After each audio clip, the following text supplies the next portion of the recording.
اعوذ باللہ من الشیطان الرجیم بسم اللہ الرحمن الرحیم رب اشرح لی صدری ویسر لی امری واحلل عقدۃ من لسانی یفقہوا قولی اللہم صل علی محمد وآل محمد وعجل فرجہم۔ ہم نے پچھلے لیکچرز میں فعل مضارع کے حوالے سے جانا کہ فعل مضارع کیا ہوتا ہے۔ یہ ایسا فعل ہوتا ہے جو پریزنٹ اور فیوچر کا معنی اپنے اندر لیے ہوئے ہوتا ہے۔ اس کے جو مختلف صیغے بنتے ہیں ان کو بھی ہم نے جانا۔ آج ہم فعل مضارع کی جو حالتیں ہیں ان کو جانیں گے۔ دیکھیں، فعل مضارع پہ کبھی آپ دیکھتے ہیں اس پہ رفع ہوتا ہے یعنی پیش ہوتی ہے، اور کبھی کیا ہوتا ہے نصب ہوتا ہے یعنی زبر ہوتی ہے اس پہ، اور کبھی کیا ہوتا ہے اس پہ سکون آیا ہوتا ہے۔ جو مختلف حالتیں بنتی ہیں اس کی وجہ کیا ہے اور کب یہ حالتیں حاصل ہوتی ہیں ہم یہ جانیں گے۔ مثال کے طور پہ آپ دیکھیں، آپ کبھی کبھار کہتے ہیں یا ضریبو، کبھی کہتے ہیں لن یا ضریبا، پہلے پیش تھی پھر زبر آ گئی، پھر کبھی کہتے ہیں لم یا ضریب، ابھی سکون آ گیا۔ جو تین حالتیں بنتی ہیں ان کی وجہ کیا ہے اور ان حالتوں میں کیا صورتحال ہے تفصیل سے فعل مضارع کی، ہم اس کو بیان کریں گے۔ اور ہماری گفتگو تین مطالب میں ہوگی۔ پہلا مطلب کہ عامل کی تعریف کیا ہے، دوسرا مطلب عامل کی اقسام کیا ہے، اور تیسرا مطلب فعل مضارع کی حالتیں۔ پہلے مطلب کی طرف آ جائیے۔ عامل ایسے لفظ کو کہتے ہیں کہ جو فعل مضارع کے شروع میں آ کر فعل مضارع کے آخر میں تبدیلی رونما کر دے۔ کیا ہوا؟ عامل ایسا لفظ ہے کہ جو فعل مضارع کے شروع میں آ کے فعل مضارع کے آخر میں تبدیلی رونما کر دے، اسے کیا کہیں گے؟ ہم عامل کہیں گے۔ مثال کے طور پہ ہم کیا پڑھتے ہیں؟ ینصرو، کیا پڑھتے ہیں؟ ینصرو، پیش کے ساتھ پڑھتے ہیں نا، یہ فعل مضارع کی سمپل حالت ہے۔ یہاں پہ ہم لفظ لم کو لگا دیتے ہیں، اس نے آ کے یہاں پہ ایک تبدیلی رونما کر دی۔ جو فعل مضارع میں آخر میں پیش تھی اس پیش کو ختم کر دیا اور سکون کے ساتھ پڑھا، لم ینصر۔ اسی طرح سے ہم کہتے ہیں لن ینصرا، لن ینصرا۔ شروع میں لفظ لن آیا، اس نے آخر میں جو را تھا اس پہ پہلے پیش تھی، اس میں ایک تبدیلی رونما کر دی۔ کیا پڑھا؟ زبر کے ساتھ پڑھا، لن ینصرا۔ ٹھیک ہے، تو پس شروع میں چند الفاظ آتے ہیں، وہ فعل مضارع کے آخر میں تبدیلی رونما کر دیتے ہیں، تو یہ کیا کہلاتے ہیں؟ عامل کہلاتے ہیں۔ ابھی یہ جو الفاظ تبدیلی رونما کرتے ہیں ان کی اقسام کیا ہیں؟ عامل کی اقسام کیا ہیں؟ دو قسمیں ہیں۔ کبھی عامل نصب ہوتا ہے، عامل نصب وہ عامل ہوتا ہے کہ جو آخر میں آ کے کیا کرتا ہے؟ زبر دے دیتا ہے، جیسے کہ لن ینصرا میں ہے۔ اور کبھی کیا ہوتا ہے؟ عامل جزم ہوتا ہے کہ جو آخر میں آ کے کیا کرتا ہے؟ سکون دے دیتا ہے، جیسے لم ینصر میں ہے۔ تو پس خلاصہ کلام یہ ہوا، عامل ایسا لفظ، ایسا کلمہ ہوتا ہے کہ جو فعل مضارع کے شروع میں آتا ہے اور اس کے آخر میں تبدیلی رونما کر دیتا ہے۔ اگر یہ تبدیلی زبر والی لے کے آئے تو اسے عامل نصب کہتے ہیں، اور اگر یہ تبدیلی سکون والی لے کے آئے تو اسے عامل جزم کہتے ہیں۔ ابھی آ جائیے تیسرے مطلب کی طرف، فعل مضارع کی حالتیں۔ فعل مضارع کی ہمارے پاس تین حالتیں بنیں گی۔ جب اس پہ کوئی عامل نہ ہو تو اس ٹائم اسے رفع یعنی پیش کے ساتھ پڑھیں گے، اور اگر کوئی عامل آ جائے تو پھر اگر عامل کیا ہو؟ نصب والا ہو، زبر والا ہو، تو اس ٹائم فعل مضارع کیا ہوگا؟ اس پہ کبھی نصب ہوگا۔ جب اس پہ عامل نصب داخل ہو جائے تو فعل مضارع پہ نصب ہوگا، اور اگر فعل مضارع پہ عامل جزم داخل ہو جائے تو فعل مضارع پہ جزم ہوگا۔ تو پس فعل مضارع کی 3 حالتیں بنیں گی، رفع والی، نصب والی اور جزم والی۔ دیکھیں یہ چارٹ میں آپ کو جیسے کہ شو ہو رہا ہے، حالات فعل مضارع، بے عامل ہو تو رفع آتا ہے اس پہ، با عامل ہو تو کبھی نصب آتا ہے کبھی جزم آتا ہے۔ ابھی تفصیل سے ان حالات کو بیان کرتے ہیں۔ ان حالات کو بیان کرنے سے پہلے میں یہ بتانا ضروری سمجھتا ہوں کہ فعل مضارع کے اندر 2 صیغے ایسے ہیں کہ جن کی حالت چینج نہیں ہوتی، یہ ہمیشہ ایک طرح رہتے ہیں، تو ہماری گفتگو ان کے حوالے سے نہیں ہے، ہماری گفتگو ان 2 کے علاوہ جو 12 صیغے ہیں ان کے حوالے سے ہے۔ جمع مؤنث کے صیغوں کی حالت تبدیل نہیں ہوتی، جیسے کہ جو چھٹا اور 12واں بنتا ہے، لم یضربنا جمع مؤنث غائبہ، لم تضربنا، لم ینصرنا، لم تنصرنا۔ آپ ینصرنا پڑھیں، تنصرنا پڑھیں بغیر عامل کے ہے تو عامل آ جائے پھر بھی لم ینصرنا، لم تنصرنا، لن ینصرنا، لن تنصرنا۔ تو پس یہ جو چھٹا اور 12واں صیغہ ہے، جمع مؤنث غائب اور جمع مؤنث مخاطب کا جو صیغہ ہے، اس میں کوئی تبدیلی رونما نہیں ہوتی، یہ ہمیشہ ایک حالت پہ رہتا ہے، تو اس کے حوالے سے ہماری گفتگو نہیں ہے، ہماری گفتگو باقی جو 12 صیغے ہیں ان کے حوالے سے ہے۔ دیکھیں یہ ہمارے پاس چارٹ ہے فعل مضارع کا۔ ابھی پہلے ہم حالت رفع کو بیان کرتے ہیں۔ ینصرو، ینصرانی، ینصرونا، تنصرو، تنصرانی، ینصرنا، اس چھٹے کے حوالے سے ہماری گفتگو ہی نہیں ہے۔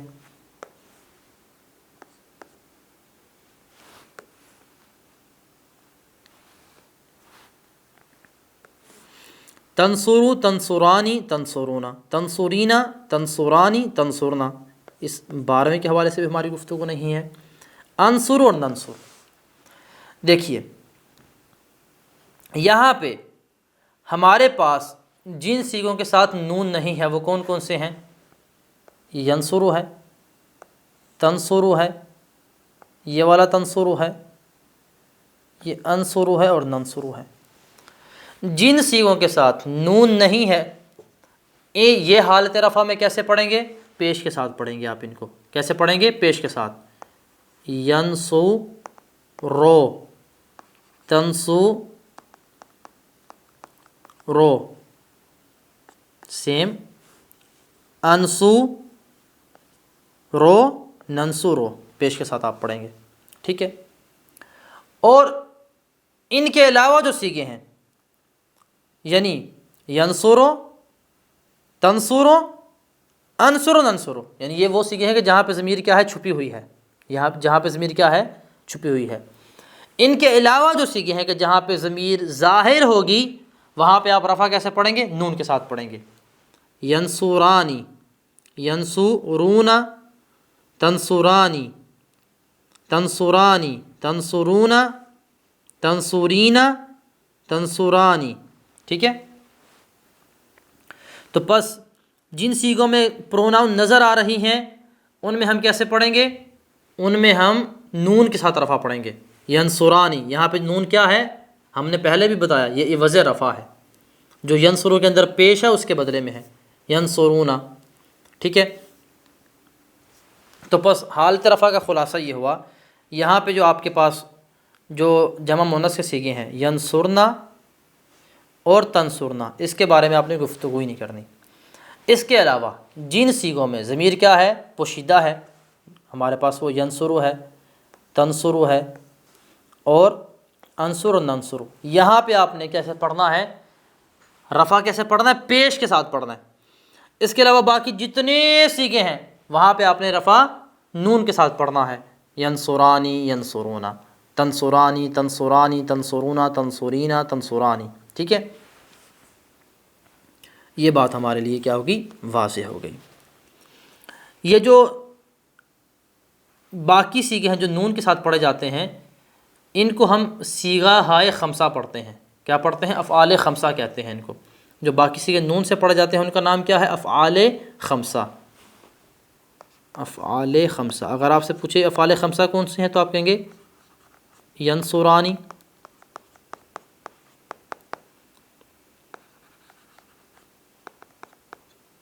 ینصرانی، ینصرون،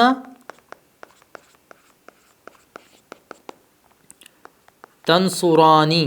یہ تنصرانی اگرچہ 2 دفعہ استعمال ہوتا ہے، بلکہ 3 دفعہ استعمال ہوتا ہے تنصرانی، 1 2 اور 3، لیکن یہ ایک ہی شمار ہوگا.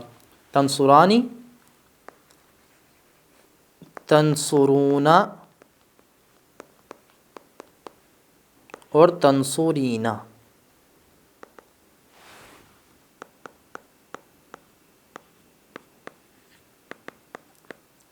یہ کتنے ہیں؟ 1 2 3 4 اور 5. چونکہ یہ 5 ہیں تو ان کو ہم کیا کہتے ہیں؟ افعال خمسہ کہتے ہیں، افعال خمسہ کہتے ہیں. تو بس ان افعال خمسہ میں رفع کیسے آئے گی؟ نون کے ساتھ آئے گی. ٹھیک ہے، جو تثنیہ کے ہیں وہاں پہ نون کے نیچے زیر آئے گی، اور جو باقی ہیں وہاں پہ نون کے اوپر زبر آئے گی. ٹھیک ہے، ان افعال خمسہ کے علاوہ جہاں پہ ضمیر کیا ہوتی ہے؟ پوشیدہ ہوتی ہے، ینصرو، تنصرو، انصرو، ننصرو، یہاں پہ رفع کیسے آئے گی؟ یہاں پہ رفع پیش کے ساتھ آئے گی. یہ ہوگی ہماری حالت رفع. یہاں پہ آ جائیے آپ ابھی حالت نصب کی طرف. حالت نصب کیا ہوتی ہے؟ یہاں پہ فعل مضارع کو زبر دے دی جاتی ہے، اور جو حروف ناصبہ ہیں جو فعل مضارع کو نصب اور زبر دیتے ہیں وہ 4 ہیں: لفظ ان، لفظ لن، لفظ کئی اور لفظ اذن. ان 4 میں سے اگر کوئی بھی فعل مضارع کے شروع میں آ جائے گا تو فعل مضارع کیا ہوگا؟ اس پہ نصب ہوگی، اس پہ زبر ہوگی. ابھی آ جائیے کہ فعل مضارع جو ہے نصب کی حالت میں کیسے پڑھا جائے گا. ہم نے پہلے بتایا کہ جو ینصرنا ہے اور تنصرنا ہے، ان کے حوالے سے ہماری گفتگو ہی نہیں، یہ ہمیشہ ایک ہی حالت میں رہتے ہیں. باقی جو ہیں یہاں پہ جو وہ صیغے کہ جن میں ضمیر کیا ہوتی ہے؟ پوشیدہ ہوتی ہے، وہ کون سے ہیں ہمارے پاس؟ ایک ینصرو ہے، ایک تنصرو ہے. ٹھیک ہے، یہ تنصرو یہ والا سیم ہے. ایک انصرو ہے، ایک ننصرو ہے. ان 4 میں ہم نے کیا کرنا ہے؟ جب بھی کوئی عامل نصب آ جائے گا فعل مضارع کے شروع میں تو آخر میں آپ نے زبر پڑھنی ہے. آپ پڑھیں گے لن ینصرا، اس کا مطلب ہے وہ ہرگز مدد نہیں کرے گا. لن تنصرا،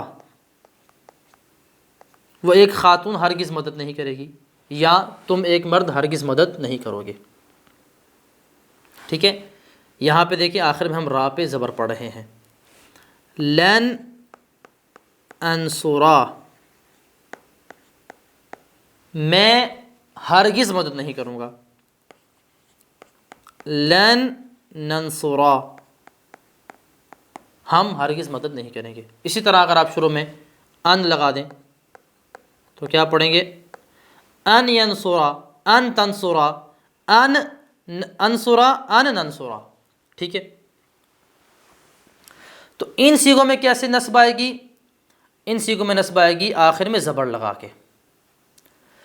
لیکن جو باقی صیغے ہیں ہمارے پاس جنہیں آپ افعال خمسہ کہتے ہیں، ینصرانی،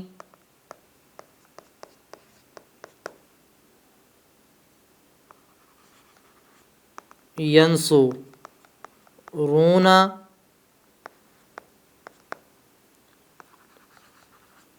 تنصرانی، تنصرون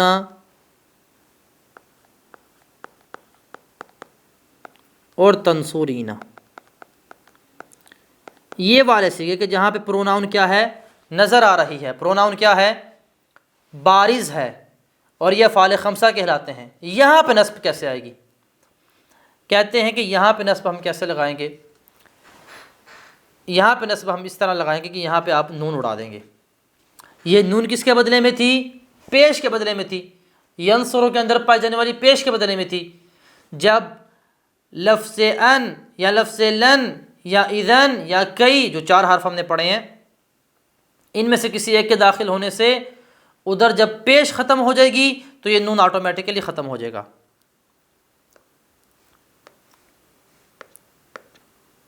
تو جب آپ نصب پڑھیں گے یہاں پہ تو نون گرتا جائے گا، یہ نون گر جائے گا۔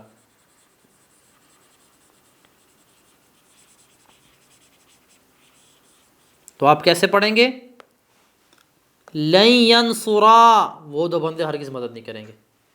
لفظ لن آیا تو یہ آخر سے نون کو گرا دے گا۔ لن ینصرو، وہ سب مرد ہرگز مدد نہیں کریں گے، ٹھیک ہے۔ یہ لفظ لن آیا تو اس نے آخر سے نون کو گرا دیا۔ لن تنصرا، یہاں پہ بھی اس نے آخر سے نون کو گرا دیا۔ لن تنصرو، یہاں سے بھی آخر سے کیا کیا؟ نون کو گرا دیا۔ لن تنصری، یہاں بھی اس نے کیا کیا؟ آخر سے نون کو گرا دیا، ٹھیک ہے۔ تو پس خلاصہ کلام یہ ہوا کہ حالت نصب میں جو ہمارے پاس وہ سیغے ہیں جن میں ضمیر پوشیدہ ہوتی ہے، ینصرو، تنصرو، انصرو، ننصرو، ان 4 میں آپ نے ان پہ زبر دینی ہے۔ نصب کیسے آئے گا؟ زبر دے کے آئے گا۔ جو اس کے علاوہ باقی ہیں جو افعال خمسہ ہیں، جنہیں ہم کہتے ہیں، جنہیں ہم افعال خمسہ کہتے ہیں، ینصرانی، ینصرونا، تنصرانی، تنصرونا، تنصرینا، یہ والے جو ہیں کہ جن میں ضمیر بارز ہوتی ہے اور آخر میں نون ہوتا ہے، یہاں پہ نصب کیسے آئے گا؟ یہاں پہ نصب ہم کیسے شو کریں گے؟ آخر سے نون کو گرا کے ہم نصب کو شو کریں گے۔ تو یہ حالت نصب بھی ہمارے لیے کیا ہو گئی؟ واضح ہو گئی۔ آ جائیے حالت نصب اور حالت رفع کی تطبیق کرتے ہیں، اور انشاءاللہ اگلے درس میں حالت جزم اور تمرین کو بیان کریں گے۔ سبق 14 فعل مضارع کی حالتیں۔ جب فعل مضارع کے شروع میں ایسا کوئی کلمہ آتا ہے جو اس کے آخر میں تبدیلی پیدا کرتا ہے، اسے کیا کہتے ہیں؟ ہم عامل کہتے ہیں۔ یہ عوامل 2 قسم کے ہوتے ہیں، عامل نصب جو آخر میں زبر دیتے ہیں، عامل جزم جو آخر میں سکون دیتا ہے۔ لہٰذا فعل مضارع 3 حالتوں کا حامل ہوتا ہے، رفع، نصب اور جزم۔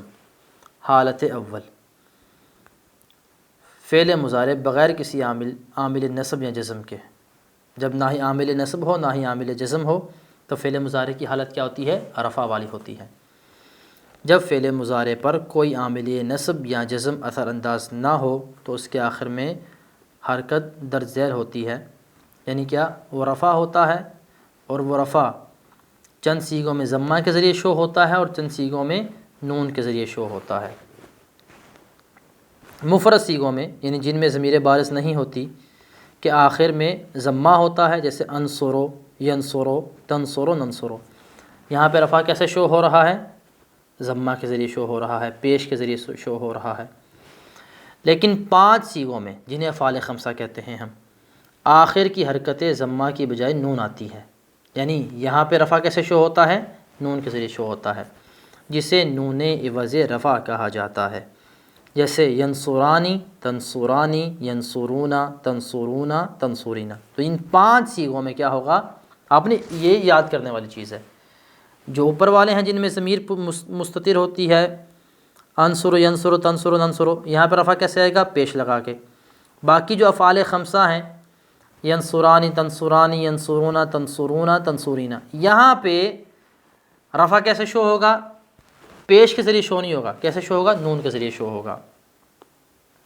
تاہم 2 سیغوں میں جمع مؤنث غائب اور مخاطب فعل کے آخر میں لام الفعل ساکن ہوتا ہے، جیسے ینصرنا، تنصرنا، اور اس کا میں نے بتایا کہ ان میں کوئی چینجنگ نہیں آتی، رفع کی حالت ہو، نصب کی ہو یا جزم کی ہو، یہ اسی حالت پہ رہتا ہے، اس میں کوئی تبدیلی نہیں آتی، تو اس سے ہماری گفتگو بھی نہیں ہے۔ حالت دوم، فعل مضارع کے ساتھ عامل نصب جب ہو۔ جب فعل مضارع پر نصب کے عوامل میں سے کوئی آئے، نصب کے عوامل کون سے ہیں؟ ان، جس کا معنی ہوتا ہے کہ، لن، جس کا معنی ہوتا ہے ہرگز نہیں، کئی، تاکہ، اذن، لہذا۔ تو مفرد سیغوں میں، مفرد سیغوں سے کیا مراد ہے؟ جن کے آخر میں ضمیر بارز نہیں ہوتی، مفرد سیغوں میں فعل کے آخر کی حرکت فتح ہو جاتی ہے، جیسے لن اکتبہ، لن یکتبہ، لن تکتبہ، لن نکتبہ۔ ہم کیا کہتے ہیں؟ لن انصرا، لن ینصرا، لن تنصرا، لن ننصرا، ٹھیک ہے۔ آگے کیا ہے؟ 5 سیغوں میں کیا ہوگا؟ 5 سیغوں میں نون عوض رفع حذف کر دیا جاتا ہے، جیسے لن یکتبا، یکتبانے کی جگہ کیا پڑھیں گے آپ؟ لن یکتبا۔ تکتبانے کی جگہ کیا پڑھیں گے؟ لن تکتبا۔ یکتبون کی جگہ کیا پڑھیں گے؟ لن یکتبو۔ تکتبون کی جگہ کیا پڑھیں گے؟ لن تکتبو۔ اور تکتبین کی جگہ کیا پڑھیں گے؟ لن تکتبی پڑھیں گے آپ۔ اور جمع مؤنث کے صیغوں میں کوئی تبدیلی نہیں آئے گی، لن یکتبنا، لن تکتبنا۔ اور حالت صوم کے بارے میں انشاءاللہ اگلے درس میں گفتگو آئے گی۔ وصلی اللہ علی محمد وآلہ الطیبین الطاہرین المعصومین۔ اللہم صلی علی محمد وآل محمد وعجل فرجہم۔